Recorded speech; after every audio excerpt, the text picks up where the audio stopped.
श्री स्वामी समर्थ येत्या 6 जुलै 2025 या दिवशी आलेली आहे आषाढी एकादशी. आषाढी एकादशीला आपण देवशयनी एकादशी असे म्हणत असतो. याच दिवसापासून श्रीहरी विष्णू हे योगनिद्रेमध्ये क्षीरसागरामध्ये जात असतात आणि त्यानंतर कार्तिकी एकादशीला ते जागे होतात आणि त्यालाच आपण देवउठणी एकादशी असे म्हणत असतो.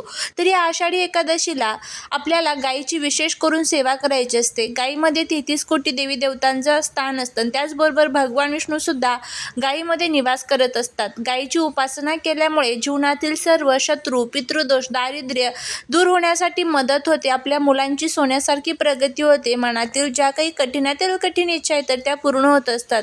त्यासाठीच आपल्याला आषाढी एकादशीला गायीला विशेष वस्तू खाऊ घालायचे असतात.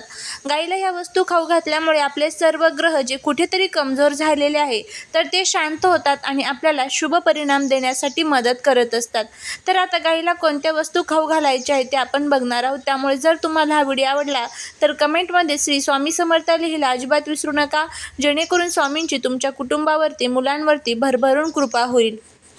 तर तुम्हाला आषाढी एकादशीच्या दिवशी सकाळी लवकर उठायचं आहे, स्वच्छ आंघोळ करायची आहे. हा उपाय महिला, पुरुष कोणीही करू शकतं. फक्त घरामध्ये सुतक पिरियड्स नसावं याची काळजी घ्या. त्यानंतर गायीच्या तुम्हाला चारी पायांवरती पाणी टाकायचं आहे.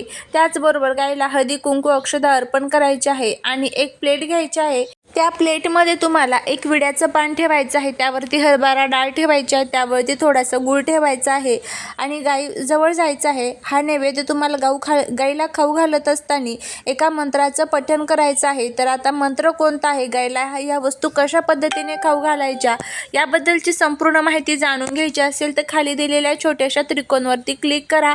अगदी संपूर्ण माहिती व्यवस्थितपणे मिळेल. ज्यावेळेस आपण उपाय एकदम व्यवस्थितपणे करतो त्यावेळेसच त्याचं फळ हे आपल्याला मिळत असतं, हे लक्षात ठेवा. त्यामुळे उपाय करत असताना पूर्ण भक्तीने, श्रद्धेने आणि विश्वासाने करा, फायदा होईल.